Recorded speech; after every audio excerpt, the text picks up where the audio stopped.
오늘 말씀은 창세기 23장 한 장을 다 봐야 되는데 몇 절만 봉독해 올리겠습니다. 사라가 127세를 살았으니 이것이 곧 사라의 향년이라. 사라가 가나안 땅 헤브론 곧 기럇 아르바에서 죽음에 아브라함이 들어가서 사라를 위하여 슬퍼하며 애통하다가 그 시체 앞에서 일어나 나가서 조수에게 말하여 가로되 나는 당신들 중에 나그네요 우겨한 자이니 청컨대 당신들 중에서 내게 매장지를 주어 소유를 삼아 나로 내 죽은 자를 내어 장사하게 하시오. 헬족속이 아브라함에게 대답하여 가로되 내 주여 들으소서 당신은 우리 중 하나님의 방백이시니 우리 묘실 중에서 좋은 것을 택하여 당신의 죽은 자를 장사하소서. 우리 중에 자기 묘실에 당신의 죽은 자 장사함을 금할 자가 없으리이다. 아브라함이 일어나 그 땅 거민 헷족속을 향하여 몸을 굽히고 그들에게 말하되 나로 나의 죽은 자를 내어 장사하게 하는 일이 당신들의 뜻일진데 내 말을 듣고 나를 위하여 소아의 아들 에브론에게 구하여 그로 그 반머리에 있는 막벨라 굴을 내게 주게 하되 준가를 받고 그 굴을 내게 주어서 당설 중에 내 소유 매장지가 되게 하기를 원하노라.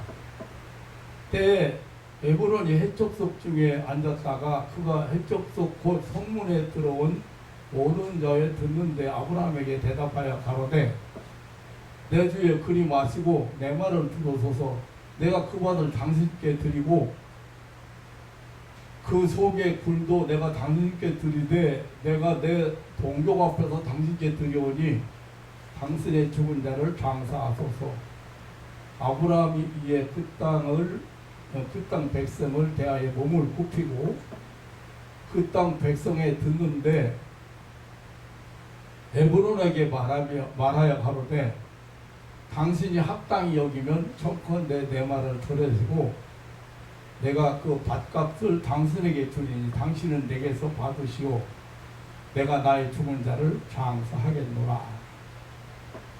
에브론이 아브라함에게 대답하여 가로되 내 주여 내게 들으소서. 땅값은 은 400세겔이나 나와 당신 사이에 어찌 교배하리까. 당신의 죽은 자를 장사하소서. 아브라함이 에브론의 말을 좇아 에브론이 헷족속이 듣면서 말한 대로 상고에 통용하는 은 400세겔을 에브론에게 달아주었더니 마므레 앞 막벨라에 있는 에브론의 밭을 바꾸어 그 속에 굴과 그 사방에 수목을 다 성문에 들어온 헷족속 앞에서 아브라함의 소유로 정한지라. 18절 말씀까지 계속해 드리겠습니다.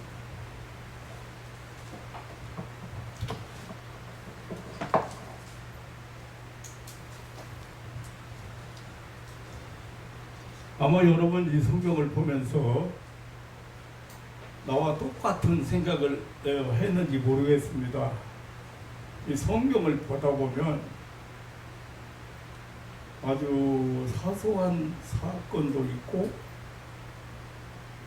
이해가 안 되는 뭐 성경에 꼭 기록될 만한 가치가 있을까 하는 의문이 생기는 그런 내용도 있습니다.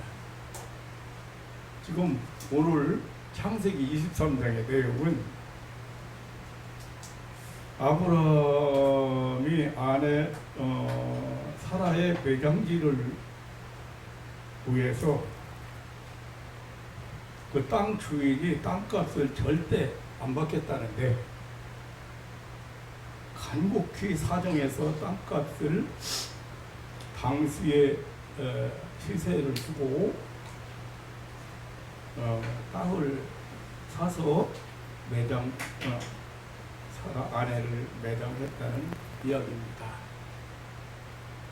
왜 그랬을까?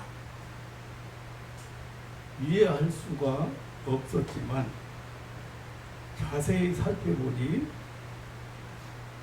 아브라함의 이런 행위에는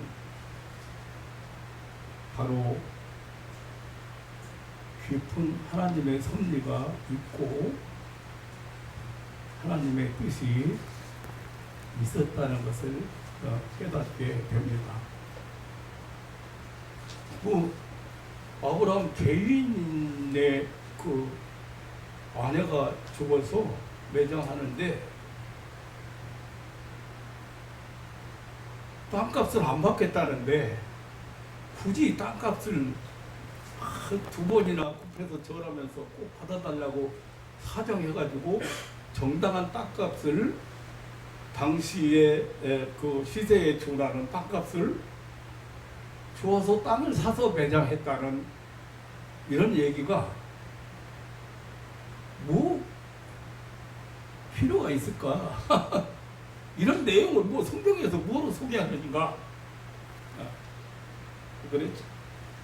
성경을 보다 보니까 저도 그런 의무를 갖게 되었습니다. 그런데 자세히 살펴보니까 이 하나님의 깊은 뜻이 있고 섭리가 있었다는 거예요. 제가 전도사 시절에 만난 장로님 한 분이 있었습니다. 제가 그 교회에 건축할 때 전도사 했고 그 장로님은 그 교회에 이제 장로님으로 계시면서 상당히 저도 장로님을 존경했고 장로님도 저를 좋아하는 이삭인 장로님이라는 그런 분인데 북한에서 피난 나와서 서울 동자동에서 사실 때 다니는 교회가 예배당을 짓게 되었는데 대부분 교회들이 그래요. 저도 예배당을 지어봤지만 예배당일 때 돈을 다 준비해 놓고 예배당 짓는 교회는 별로 없습니다. 별로가 없는 게 아니라 거의 뭐 준비해 놓고 교회는 안 짓는다고 봐야 될 거예요. 그래서 성도들의 헌금으로 지켜야 되는데 그런데 공사를 하다 보니까 건축비가 모자라서 중단 위기에 놓이게 되었습니다. 그때 그 장로님은 젊었을 때니까 집사님이었죠. 집사님이 북한에서 피난 나와가지고 근근히 집을 장만해 놓고 아들 형제와 네 식구가 살고 있었는데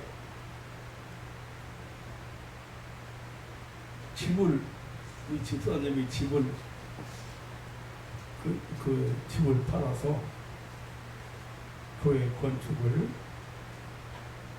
하게 모델하는 교회 건축을 집을 팔아서 바치고 장마철에 길거리에 이삿짐을 내놓고 천막으로 이렇게 덮어놓고 그 옆에서 가족들이 이제 살게 되었습니다. 그런데 동네 사람들이 지나가면서 혀를 끌끌 차고 교회에 미쳤지 제정신인가 어린 자식들하고 어떻게 살려고 집을 팔아서 바치느냐고 수군거렸습니다. 연탄불이 비에 맞아서 꺼져가지고 연기 나고 옆에 겨우 어떻게 해서 뭐 이렇게 수제비를 끓여 먹고 이렇게 지내면서 동네 사람들이 비난을 받으면서 근데 저도 그런 간증을 들으면서 저도 그 동네 사람들처럼 생각했어요. 북한에서 피난 와가지고 장만한 집일 뿐 아니라 예식구가 갈 데도 없는데 그걸 털어서 교회를 짓는데 바쳤다. 저도 그렇게 그 이해가 잘 안 됐어요. 그렇지만 본인은 아무런 후회나 꺼리낌 없이 기쁨으로 헌금하고 교회 건축을 마쳤다는 그런 얘기를 들었습니다.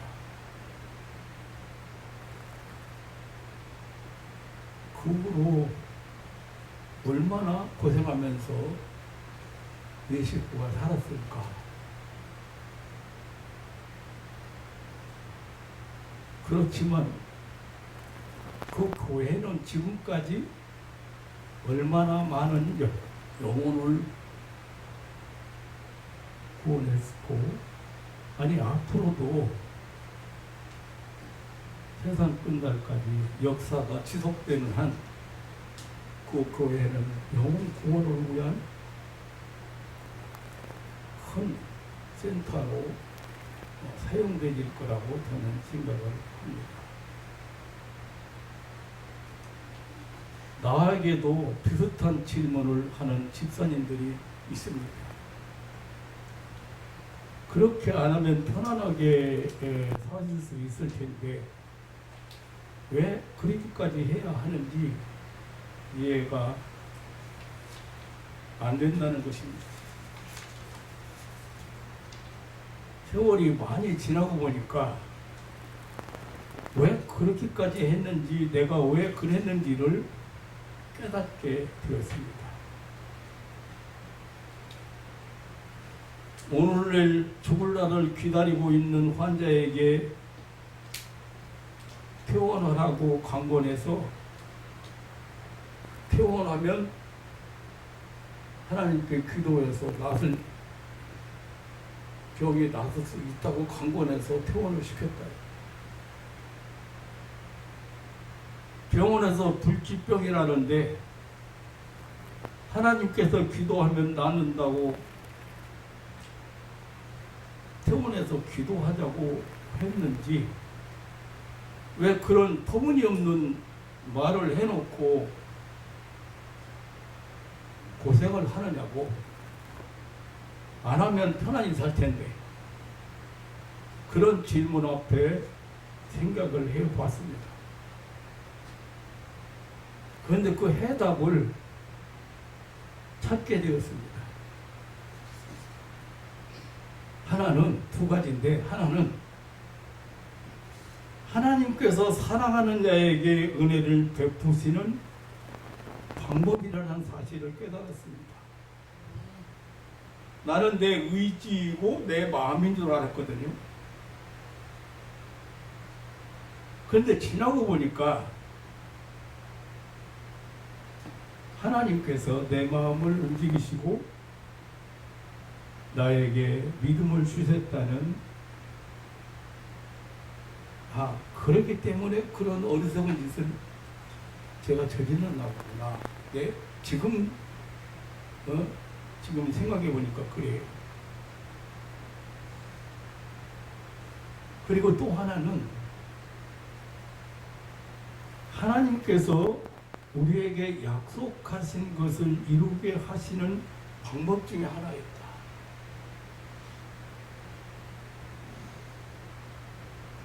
하나님은 우리의 미래를 준비하게 하시는 삶을 살게 하신다는 사실을 제가 깨달았습니다. 사람이 세상에 태어나서 산다고 하는 것은 참으로 잠깐 동안입니다. 그러나 우리가 받은 짧은 삶은 사라져버리거나 없어져 버리는 무의미한 것이 아닙니다. 사람은 영생하는 피조물이기 때문에 이 세상에서의 삶이 아주 값지고 소중한 것입니다. 사람은 무엇으로 심든지 심은 그대로 거두는 영생적 피조물이기 때문에 우리의 선행이, 우리의 헌신이, 우리의 봉사가 결코 헛된 것이 아니고 짧은 세상의 생애에서만 거두는 것이 아니고 우리 성도들의 신앙적인 삶은 모두가 미래를 준비하는 삶이라는 것을 저는 확실하게 깨달았습니다. 이제 본문으로 한번 돌아가 보겠습니다. 왜 하나님께서, 왜 성경에 아브라함이 아내를 장사 지내는데 장사 지내는 땅이 필요해서 땅이 필요해서 거기 있는 족속들에게, 해족속에게 땅을 팔라고 했죠. 그런데 그냥 죽였다는 거예요. 그런데 사정사정해서 땅을 사가지고 그 땅을 사가지고 장사를 지냈다.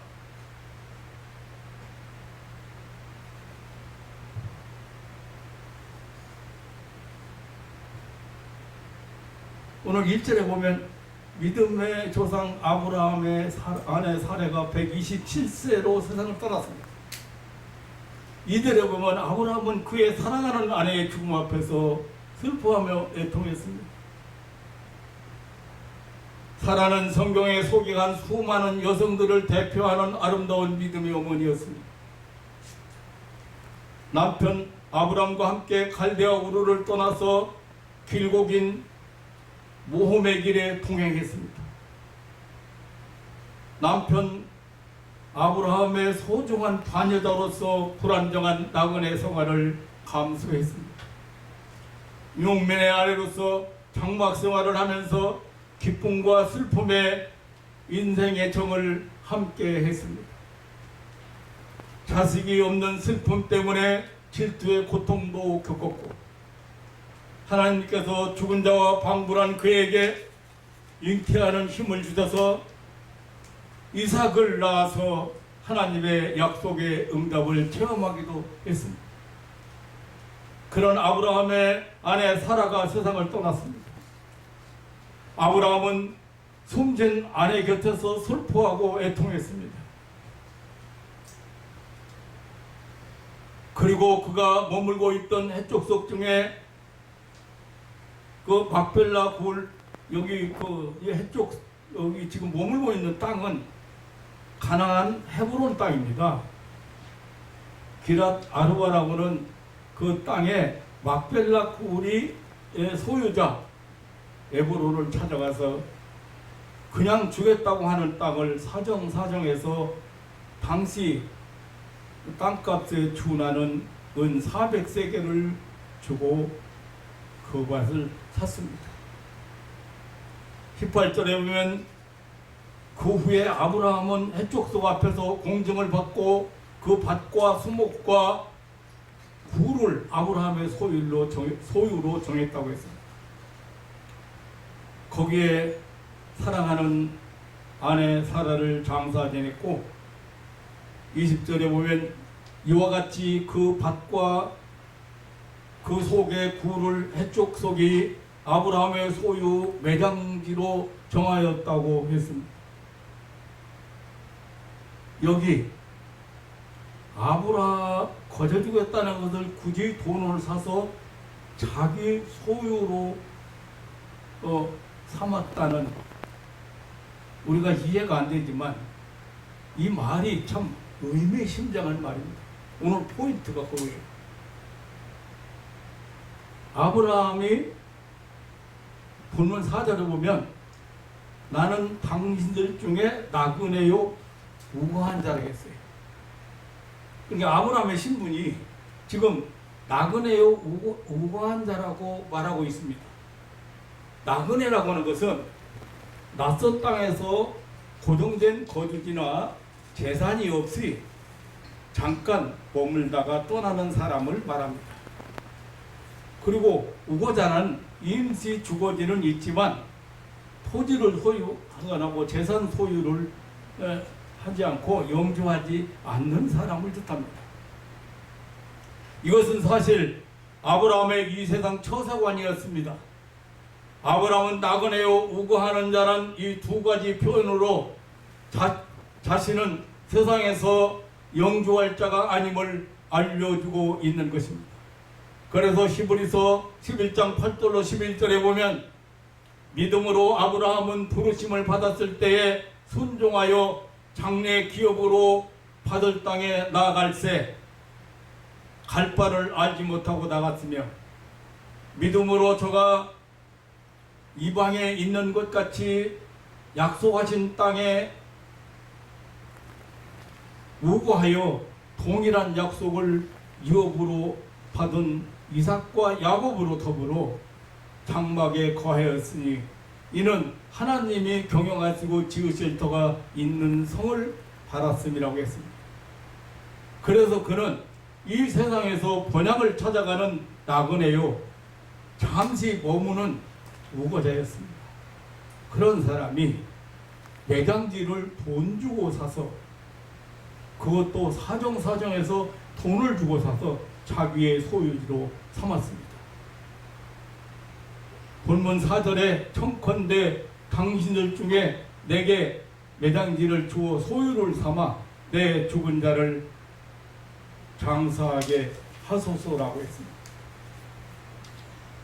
이 말을 들은 해쪽 속 사람들은 아브라함에게 죽은 자의 묘실을 거저주겠다는 호의를 베풀었습니다. 6절에 보면 그럼에도 아브라함은 두 번씩이나 반복해서 몸을 굽혀 절을 하고 기어이 값을 주고 매장지를 사겠다고 강청했습니다. 결국 그 밭과 막벨라굴의 소유자인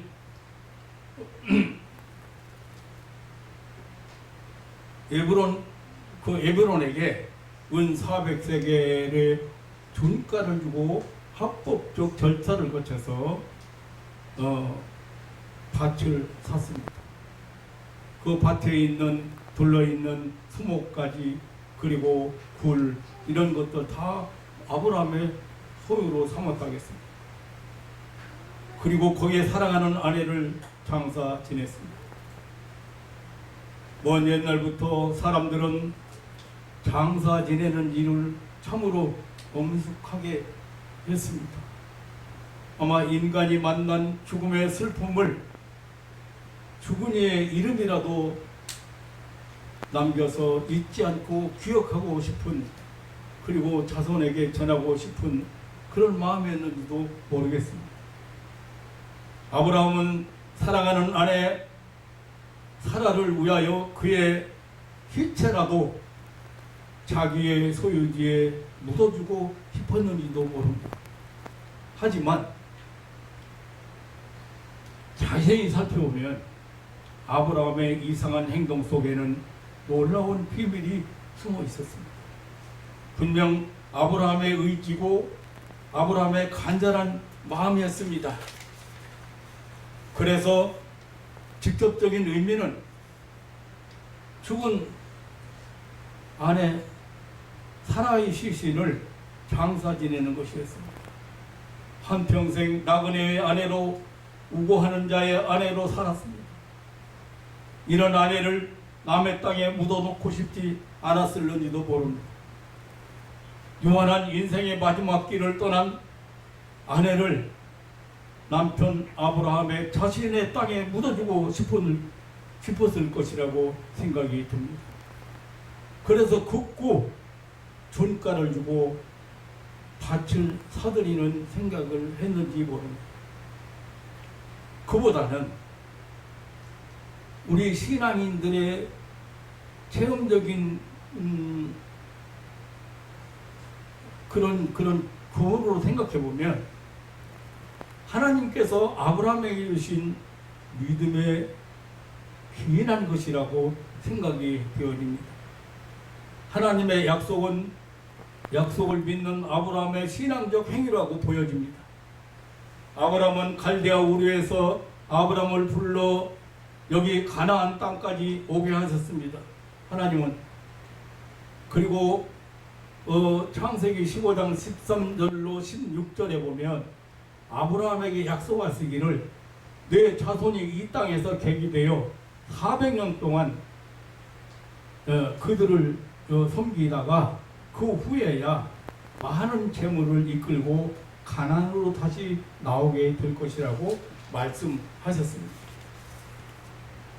하나님은 아브라함의 후손들에게 지금 현재 아브라함이 나그네로 우고하는 자로 머물고 있는 이 땅을 주시겠다고 약속하셨습니다.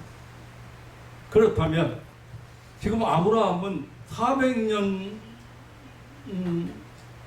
세월이 흐른 다음에 그의 후손들이 자기가 머물고 있는 이곳에 와서 살 것을 내다보고 있는 것입니다. 현재 아브라함은 자신의 그 땅의 주인이 아닌 사실을 잘 알고 있습니다. 그는 그곳 해족속들에게 몸을 굽히고 절을 하면서 자신은 나그네요 우고자라고 우고하는 자라고 했습니다. 그럼에도 불구하고 하나님께서 자신에게 약속하신 사실을 기억하고 내다보면서 그 약속이 성취되는 날을 믿는 믿음의 표식으로 그 밭을 사정사정해서 돈 주고 사서 자기의 소유로 만들어 놓았다고 볼 수가 있습니다.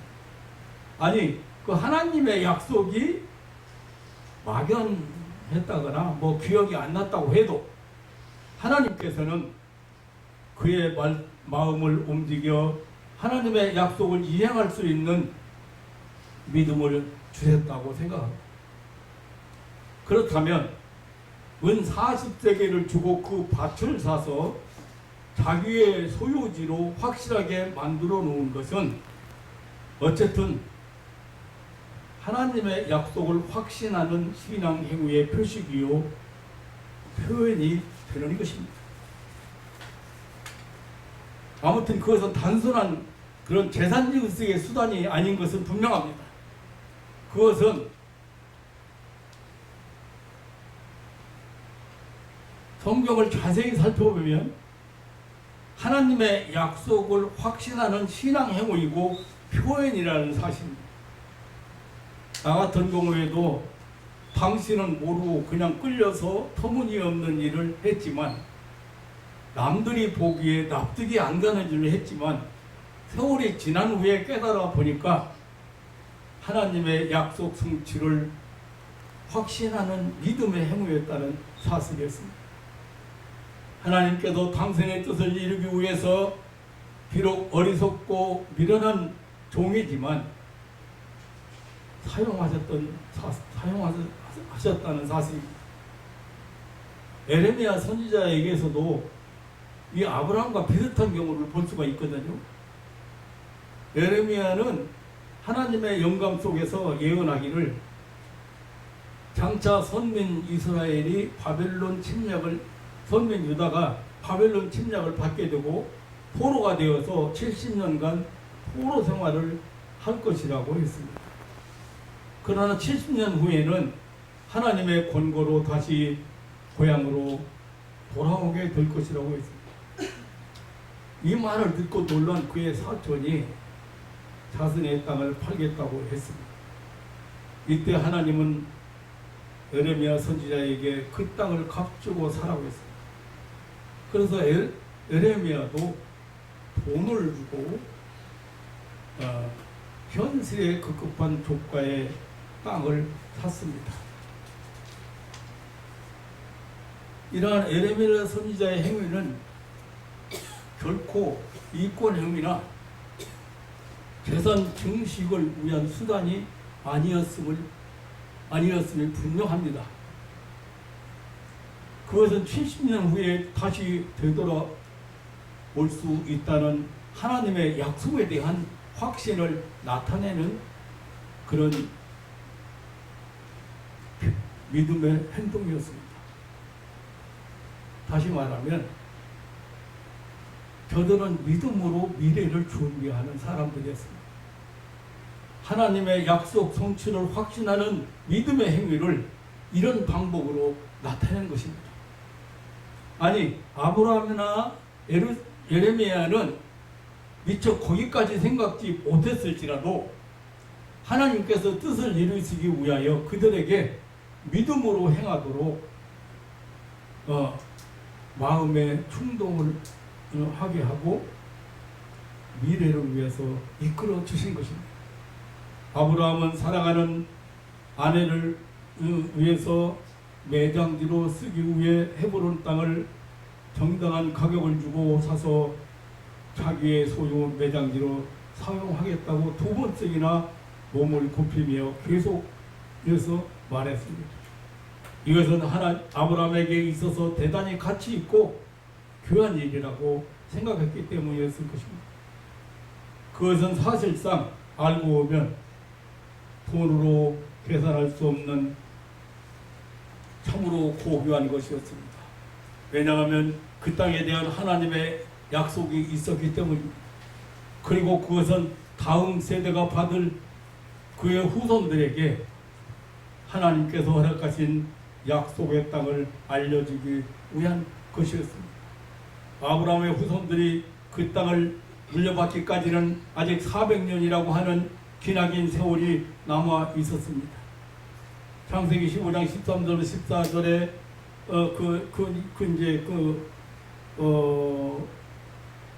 그 어간의 그의 후손들은 이방 땅에서 객이 되어서 파란만장한 연단을 받게 될 것이라고 했습니다. 그때 그 후손들이 아브라함의 언약을 믿어버릴 우려도 있을 수 있었습니다. 아브라함 자신은 죽을 때까지 가나안 땅을 소유하지 못했던 나그네요 우호자였습니다. 그는 그것을 믿음으로 멀리서도 보고 환영하며 또 그 땅에서는 외국인과 나그네라 증거했습니다. 그럼에도 그는 미래를 내다보고 미래를 생각하고 미래를 위하여 살고 있었습니다. 자기만이 아닌 후대들을 위해 살았습니다. 그는 오늘 현실만을 위해서 살지 않고 내일에 살고 내일을 위해서 살았습니다. 아브라함은 그의 자손의 그 번영과 땅의 약속과 복의 근원이 될 약속을 창세기에서 보면 계속해서 받았습니다. 창세기 12장 1절로 3절에 그리고 13장 14절로 17절에 14장 26절에 그리고 15장 1절로 5절에 17장 1절로 14절 22장 16절로 18절에 계속해서 이 약속을 받았는데 이것을 아브라함이 확실히 믿어. 그러니까 그가 헤브론 산지 마므레를 구태여 돈 주고 사서 자기 소유를 만들고 자기 아내 사라를 장사했습니다. 그것은 결코 단순한 매장지로 끝나버린 것이 아니었습니다. 바로 그것은 하나님의 선민 기업의 상징으로 남겨진 것입니다. 그는 오늘을 살면서 미래를 위하여 일할 줄 알았던 믿음의 사람이었습니다. 그렇게 함으로써 다음 세대를 이어갈 후손들에게 이 땅에 대한 동정심과 애착심을 가지도록 하고 싶어하는 것 같습니다. 대를 이어 계승되었습니다. 놀랍게도 아브라함의 이 같은 꿈은 때가 올 때까지 대를 이어서 계승되었습니다. 창세기 25장 7절로 10절에 보면 나중에 아브라함 자신도 여기에 붙였습니다. 그의 아들 이삭도 창세기 35장 27절 29절에 보면 여기에 붙이고 이삭의 아내 리브가도 야곱의 아내 레아도 여기에 장사 지냈습니다.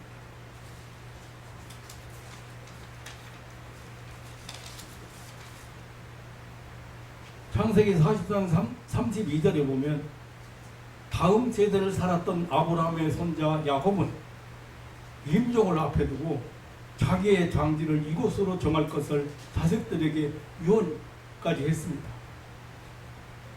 그렇게 장사 지낸 이유를 창세기 54장에서 내 할아버지 아브라함이 해족속들에게 돈 주고 사서 우리의 소유로 삼은 것이기 때문이라고까지 설명을 했습니다. 그래서 야곱의 아들들은 그 유고를 애굽에서 가나안 막벨라 골까지 헤브론이죠. 거기까지 가나안 땅 헤브론까지 옮겨와서 매장을 했습니다. 사랑하는 성도 여러분, 나는 오늘 성경을 읽다가 별로 큰 의미가 없는 것 같은 한 사건을 보고 자세히 살피다가 우리에게 놀라운 교훈을 주는 사건이라는 것을 깨닫고 굉장히 감격했습니다. 역시 성경은 우리가 깨닫지 못해서 그렇지 모든 사건이 우리에게 소개한 모든 일들이 참 중요하고 소중한 내용이라는 것을 알게 됩니다. 사람이 세상에 와서 사는 것은 필로 잠깐 동안, 성경은 밤의 한 정점과 같다고 했습니다. 그러나 그러면서도 내가 받은 짧은 인생길은 그냥 흘러가 버리는, 그냥 흘러가 버리고 없어져 버리는 그런 것이 결코 아니라는 사실입니다. 하나님께서 사람은 영생하는 존재로 지으셨습니다. 그리고 하나님께서 세우신 그 불변의 법칙이 있습니다. 그것은 사람은 무엇으로 심든지 심은 그대로 거둔다는 것입니다. 그렇기 때문에 이 세상의 삶이 대단히 중요하고 가치가 있다는 것입니다. 아브라함은 신앙이 아주 대단한 사람이었습니다. 그는 세상에서 제일 내일을 위해서, 미래를 위해서, 세상 말로 표현하면 미래를 위해서 투자하고 갔던 사람입니다. 그는 나그네요 우고하는 자로 살면서 미래를 믿음으로 사놓고 간 사람입니다. 그것은 자신에게 그 땅을 약속하신 하나님을 믿는 그런 신앙의 표시였습니다. 그리고 후손들의 기업지를 확신하는 내일의 소망을 가지고 사는 일이었습니다. 바로 그것은 선민의 소망의 고향이 되었습니다.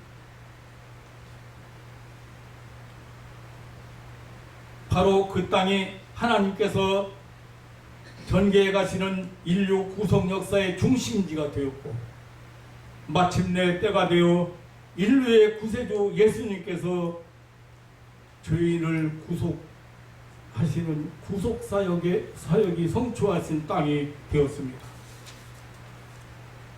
그리고 지금 그 땅이 이 세상을 살아가는 모든 시대, 세계 모든 나라의 그리스도인들에게 성지가 되고 마음의 고향이 되었습니다. 사랑하는 성도 여러분, 우리 성도는 사실상 미래를 준비하는 사람들입니다. 내에서 천국을 소망하며 사는 사람들입니다. 누가 성공한 삶을 산 사람입니까?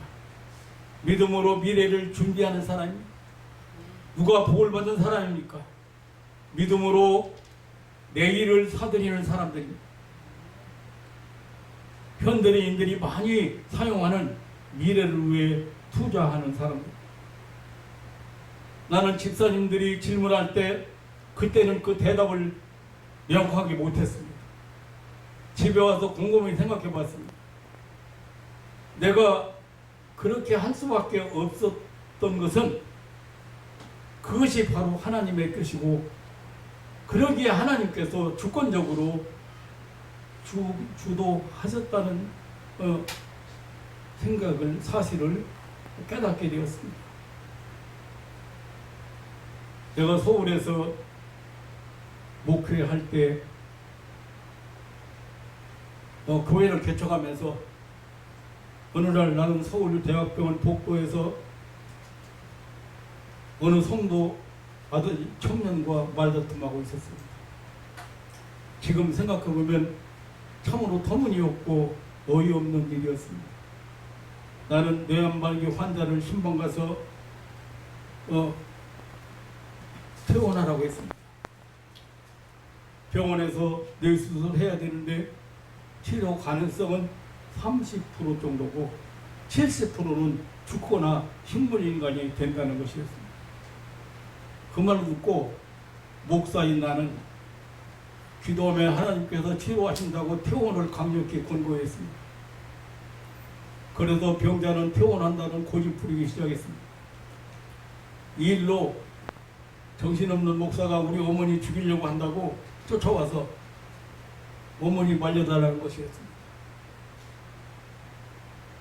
그래도 나는 굽히지 않았습니다. 내가 왜 그렇게까지 했을까? 지금 가만히 생각해 보니까 그때는 뭐 내 믿음인 것 같고 그리고 내 의지인 것 같았는데 지금 생각해 보니까 하나님의 역사였다는 사실을 깨닫게 되었습니다. 우리 성도들이 헌신하는 거, 봉사하는 거, 아낌없이 헌금하는 거, 예배당 건축하는 거, 선교나 전도를 위해서 헌금하는 거, 이런 거 모두가 하나님께서 주시는 믿음의 역사요. 하나님께서 주시는 힘과 능력이요, 은혜의 역사입니다. 하나님께서 그렇게 하시는 것은 역시 미래를 위해서 준비하게 하시는 하나님의 섭리라는 사실을 확실하게 깨닫게 됐습니다. 우리의 신앙적인 삶의 행위는 절대로 가치가 있고 그한 것입니다. 미래를 준비하는, 미래를 사들이는, 미래를 매수하는 신앙 고백의 행위인 것입니다. 우리의 희생이 봉사가, 신앙 행위가 심은 대로 거두게 하시는 하나님의 섭리 중에 일어나는 확실한 소망의 미래를 예비하는 삶이라는 사실을 저는 확실하게 깨달았습니다. 사랑하는 성도 여러분, 좀 당황했는지 모르겠습니다, 얘기가. 그런데 간단합니다. 아브라함의 행위는 확실하게 하나님이 주신 소망에 대한 응답이었고 믿음의 행위였다.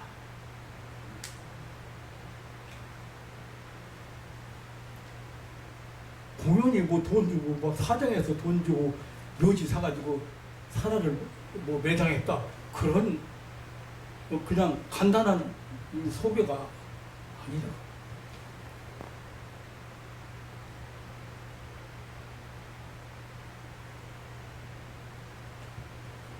저는 참 터무니없는 여기 많이 했죠. 어느 집에 가니까 안진뱅이 앉아 있어요.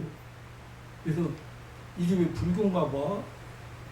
이 집에 종교가 불교인가 봐. 부처처럼 앉아 있는 사람이 있네. 그냥 그걸로 끝났으면 괜찮은데, 예수 믿으면 일어나는데, 예수 믿을 거야, 안 믿을 거요?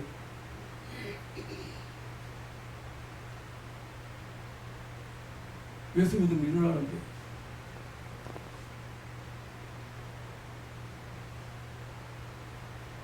그래가지고 예수 믿으려면 연락하라고 전화번호 주고 왔어. 아이고, 가족들 와서 가족 교육 해보고 연락드린다고 하더니만 그날 저녁에 그날 밤에 바로 연락이 왔어. 우리 예수 믿기로 했습니다. 언제 와서 기도해 주실래요? 그때까지는 뭐 당당하게 예수 믿으면 일어난다고 얘기했는데 당장 기도해서 앉으면 일어난다고 생각하니까 아이고 내가 왜 엉뚱한 아니 뭐 어떻게 하려고 책임지려고 어떻게 책임지려고 그런 얘기를 하고 왔나?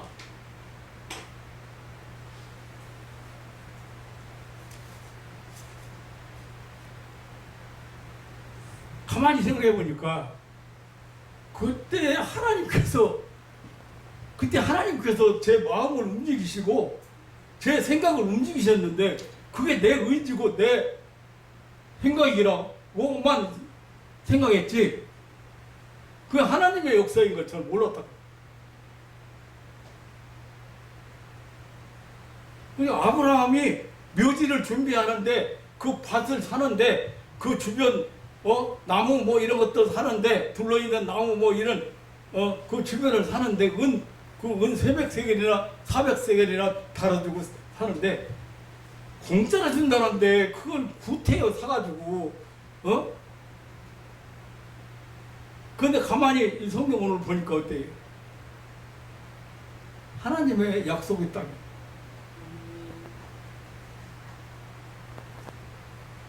그걸 아브라함은 미래를 내다보고 하나님의 약속을 믿고 미래를 내다보고 미래를 위해서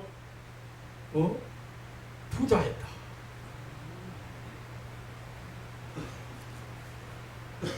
이해가 안 되는 일 같은데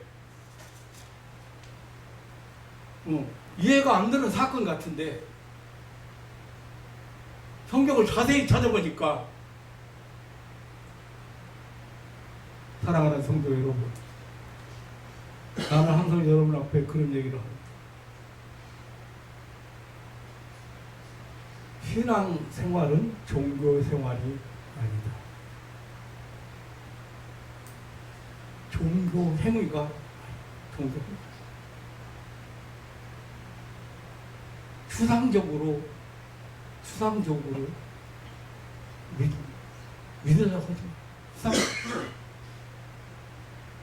추상적으로 믿는 건 믿음이 아닙니다. 우리가 가지고 있는 하나님이 주신 믿음의 선물은 신념이 아닙니다. 신념, 하나님의 약속의 근거.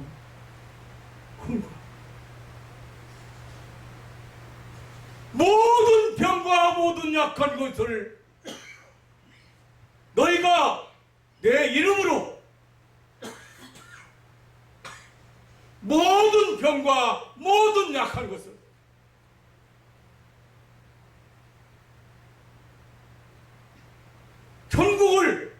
예수님이 천국을 전파하면서 그 천국의 내용을 말씀하실 때 천국은 바로 이런 나라다. 모든 병과 모든 약한 것을 고치는 인간의 세계가 아니야. 지식 세계가 아니야. 과학이나 의학 세계가 아닌 하나님 나라 약속을 믿는 사람에게만 체험되어집니다.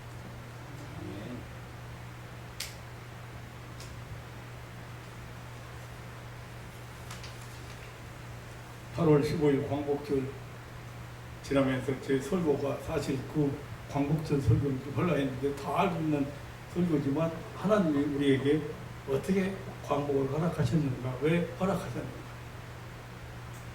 그리고 우리는 왜 32년 동안이나 휴민지 생활을 해야 했고 이름까지도 잊어버리고 머리까지도 다 단발령 내려서 잡잖아요. 여러분 여기 지금 아는 사람들로 우리 청원사님 한 분 조금 기억나실는지 모르고 초등학교 시절에 조금 기억나시는지 모르겠습니다. 그런데 설교를 제가 바꿨어요. 지난주에 집사님들이 물어보는 근데 가만히 생각해 보니까 그건 내 의지 같고 내 믿음 같았는데 가만히 생각해 보니까 지금 허락은 못할 것 같아요.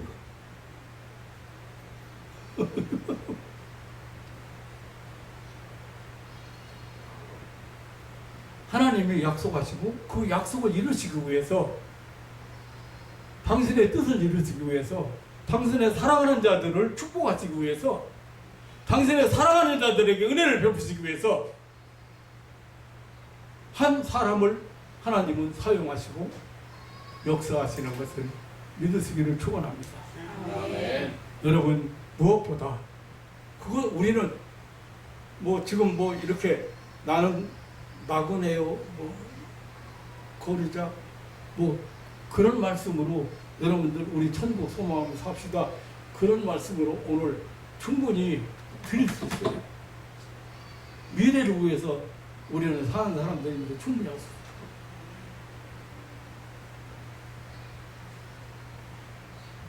있어요. 헌금 오는 분들 보통 믿음 아니에요.